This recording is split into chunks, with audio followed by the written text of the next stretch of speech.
So let's now begin with book 3. It opens with prologue. Prologue to light. This light is a holy light.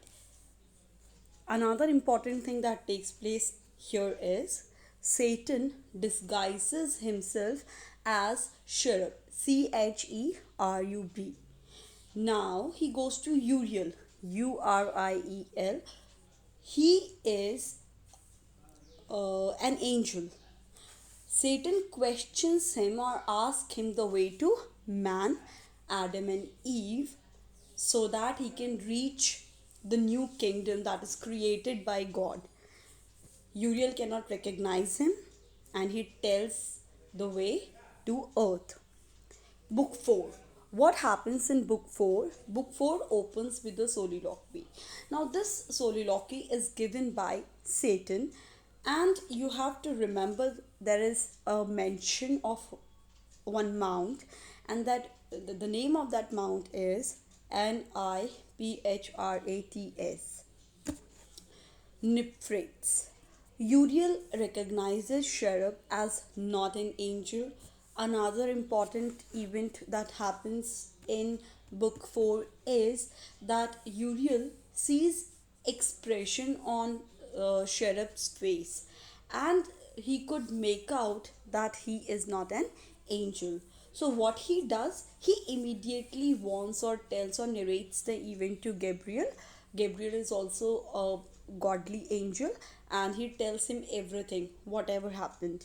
Satan, and he tells him that one who has taken entrance in the Garden of Eden can take any shape, and you be warned and try to push him out of the Garden of Eden.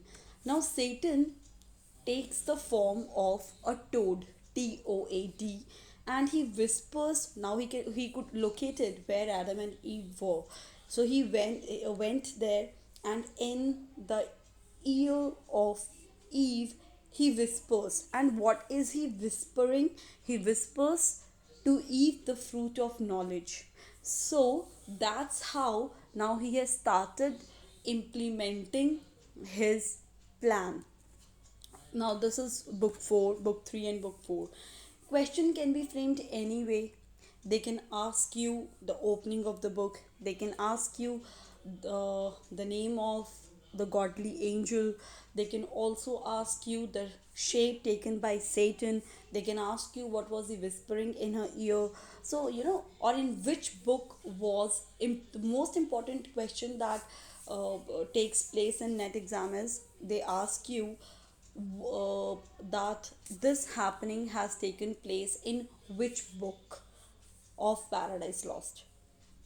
With this, we stop here and we'll be doing the next books in the other videos.